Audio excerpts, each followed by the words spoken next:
India has refreshed its labor laws. So if you are a salaried employee on contract, working part-time or even working via digital platforms, new labor laws will impact your earnings, job terms, benefits and rights. But with the onset of new labor laws, the in-hand salary debate has also heated up. The question standing in front of many employees is, will their in-hand salary drop now? Another important aspect from new labor laws is gratuity. The government has issued certain changes in gratuity rules as well. So what changes in gratuity rules from 2025, and will the new labor codes cut your in-hand salary? Let's decode in this episode of Newswatch. First, let's see what key changes have been brought for gratuity with the new labor laws.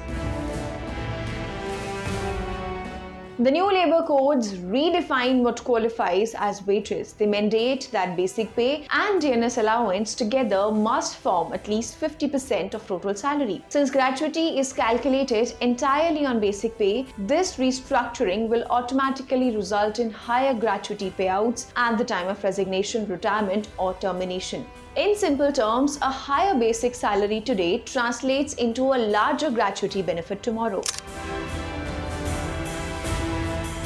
Until now, gratuity was payable only after 5 years of continuous service. This meant millions of workers on short-term contracts were excluded.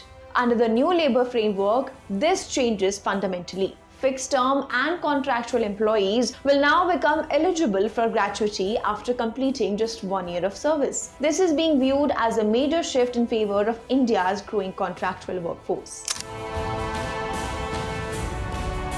Earlier, gratuity protection was largely limited to formally employed permanent staff. Under the new regime, the scope of social security has been widened significantly. Fixed-term staff, contractual workers, platform workers, and gig workers now move closer to formal statutory coverage. This brings a much larger section of India's workforce within the gratuity protection umbrella. For millions operating outside traditional employment contracts, this marks the first step towards formal retirement-linked security.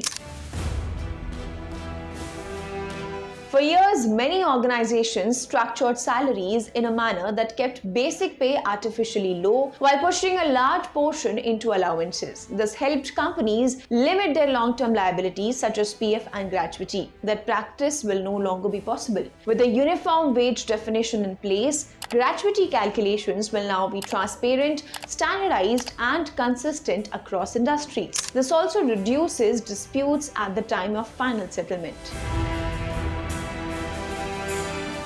With higher basic pay, earlier eligibility, and broader workforce coverage, experts believe that the total gratuity accumulated over a full working lifetime will rise substantially. For employees, this means stronger exit benefits and improved financial stability in later years.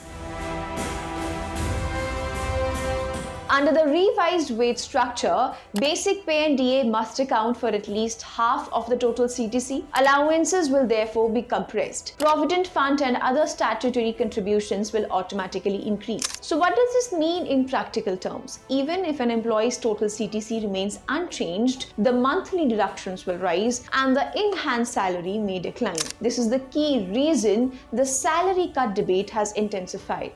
Talking about the impact, it will not be uniform across all employees. It will be most visible for employees with a higher allowance, heavy salary structure, private sector professionals with low basic pay and aggressive CTC designs, younger workers who prioritized higher monthly cash flow over long-term savings. Financial vulnerability in old age reduces. The implementation of the new labor codes marks a structural shift in how wages, savings, and employees' protection are defined in India.